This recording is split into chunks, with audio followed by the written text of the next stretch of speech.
जैसे ही उसने वाइफ को अपने चेहरे से खींचा, वाइफ पर सिर्फ फाउंडेशन और ब्लश का रंग नहीं, गाल का एक छोटा सा हिस्सा छिल गया था। वहां से मेकअप नहीं, बल्कि उसकी असली स्किन उतर कर वाइफ पर आ गई थी। मुंबई के बांद्रा इलाके में 25वीं मंजिल पर बने इस लग्जरी पेंट हाउस के बाहर बारिश की तेज बूंदें कांच की बड़ी बड़ी खिड़कियों से टकरा रही थी। वैनिटी मिरर के चारों तरफ लगी रिंग लाइट्स की तेज चुभती हुई रोशनी 26 साल की रिया मल्होत्रा के चेहरे पर पड़ रही थी।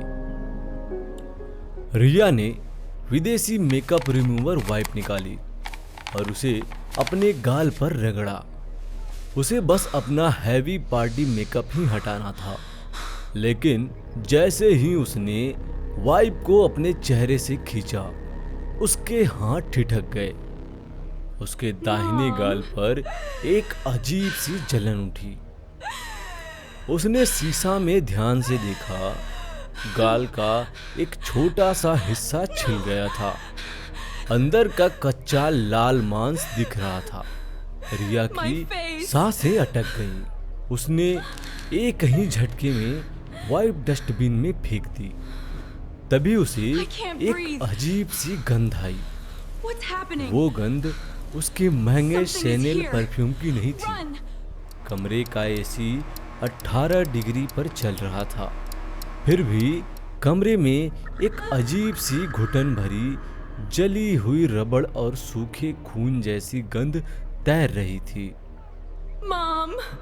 रिया के गले से एक सूखी हुई कांपती हुई आवाज निकली, मम्मी, मेरा चेहरा।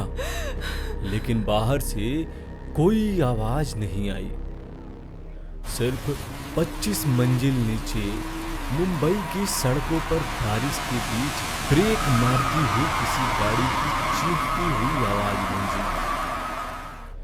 बिल्कुल वैसी ही आवाज जैसे 6 महीने पहले उस रात आई थी।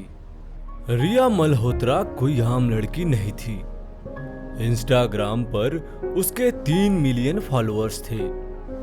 उसकी जिंदगी बिल्कुल परफेक्ट थी। महंगे ब्रांड्स, पीआर पैकेजेस और 5 स्टार इवेंट्स, एक ऐसा एटीट्यूड जो पैसे और शोहरत से आता है।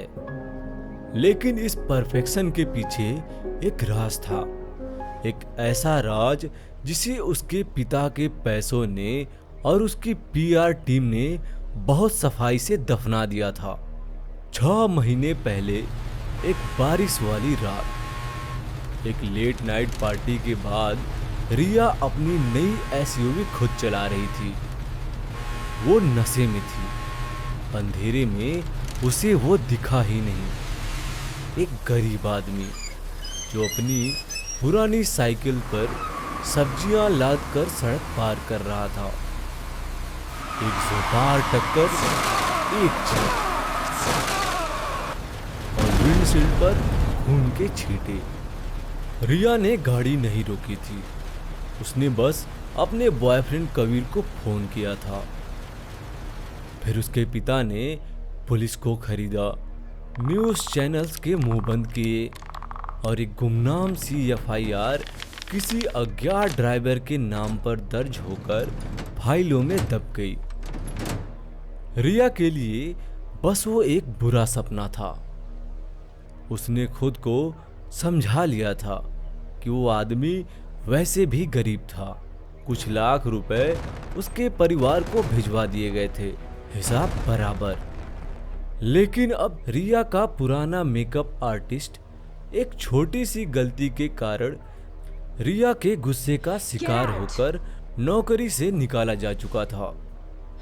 रिया की पीआर एजेंसी ने आनन फानन में एक नई मेकअप आर्टिस्ट को भेजा। उसका नाम था सावित्री। सावित्री की उम्र तकरीबन 45 साल की थी। वो बाकी फैंसी मेकअप आर्टिस्ट जैसी नहीं थी। वो एक सूती साड़ी पहनती थी। उसके बाल एक सादे जूड़े में बंधे रहते थे। लेकिन सबसे अजीब थी उसकी आंखें। वो आंखें इतनी शांत और थकी हुई थी कि उनमें एक अजीब सी सिहरन होती थी। तुम नई आर्टिस्ट हो ना? रिया ने अपने फोन से नजरें हटाए बिना एक तिरछी नजर सावित्री पे डालते हुए पूछा। सुनो, मुझे परफेक्शन चाहिए। मेरा चेहरा करोड़ों का इन्वेस्टमेंट है, कोई गलती बर्दाश्त नहीं की जाएगी। सावित्री ने कोई जवाब नहीं दिया।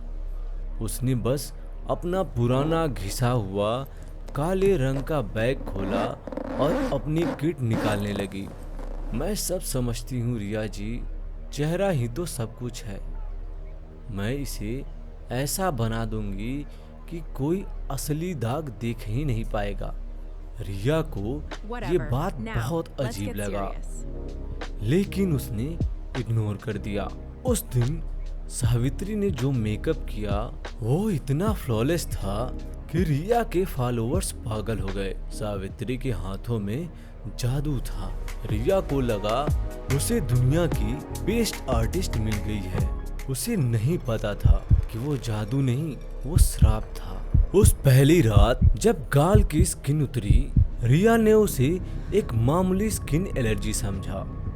अगली सुबह उसने तुरंत शहर के सबसे महंगे डर्मोलॉजिस्ट डॉक्टर बत्रा को बुलाया। It's just a mild reaction.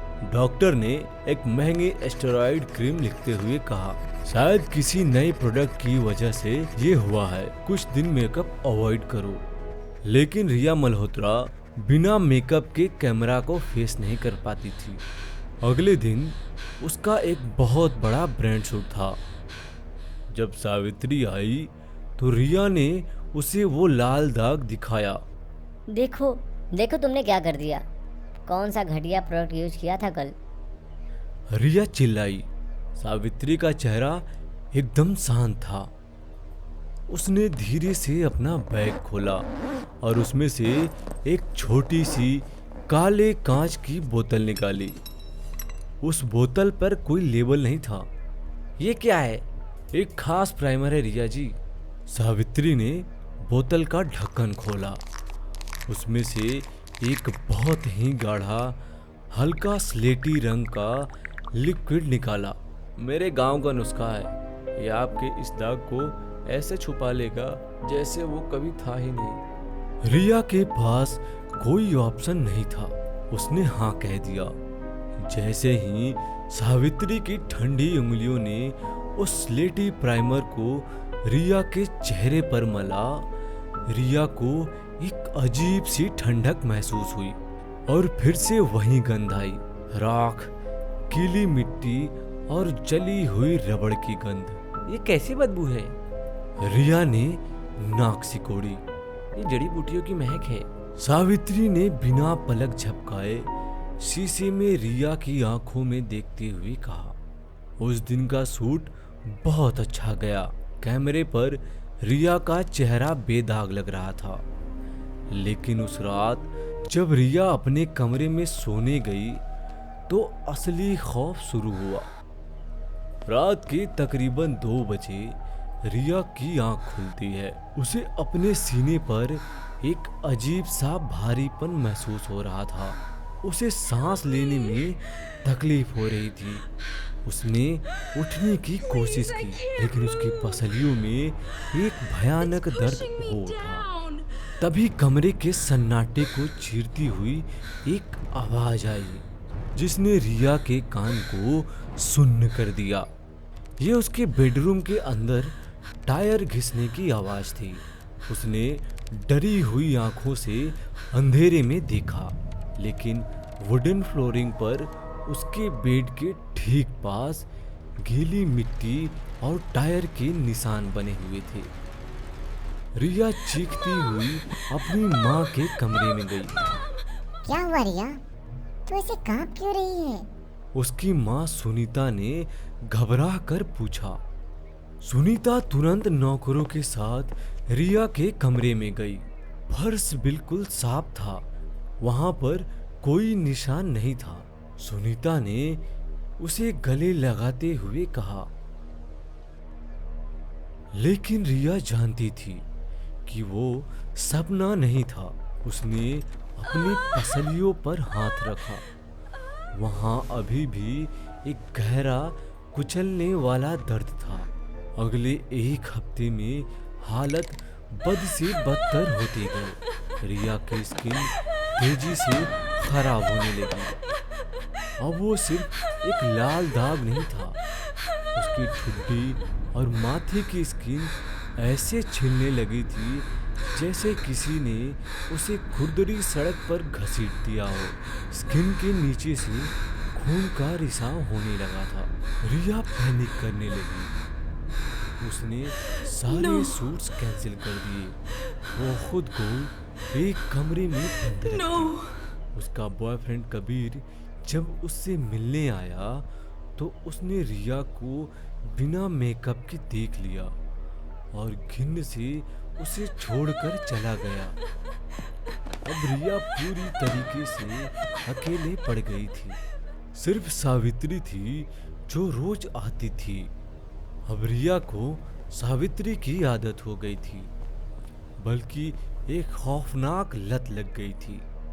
Savitri का वो गाढ़ा सलेटी मेकअप ही एकमात्र चीज था जो रिया के सड़ते हुए चेहरे को छिपा सकता था। एक दोपहर सावित्री रिया का मेकअप कर रही थी। तुम्हें घिन नहीं आती मेरे चेहरे से? रिया ने अचानक पूछा। सावित्री का हाथ नहीं रुका। वो एक काले रंग की ब्यूटी ब्लेंडर से रिया के गालों पर वो राख जैसा प्राइमर डैब कर रही थी। सावित्री ने शांत स्वर में कहा, घिन क्यों आएगी रिया जी? घिन तो कर्मों से आनी चाहिए, शक्ल से नहीं। शक्ल तो एक दिन मिट्टी में मिल ही जानी है। कुछ लोग को अपनी मौत से, कुछ की अपनी करनी और अपनी गलती से। रिया के No. शरीर में एक It सिहरन can't be. दौड़ गई। This isn't me. सावित्री ने अपना No. सामान समेटा और जाने लगी। इसका पार्ट 2 देखने के लिए कमेंट जरूर करें। अगर आपको ऐसी वीडियोस पसंद आती हैं तो वीडियो को लाइक करके चैनल को सब्सक्राइब करें और इस वीडियो को अपने दोस्तों के साथ शेयर करना बिल्कुल मत भूलना। तब तक के लिए शुभ रात्रि।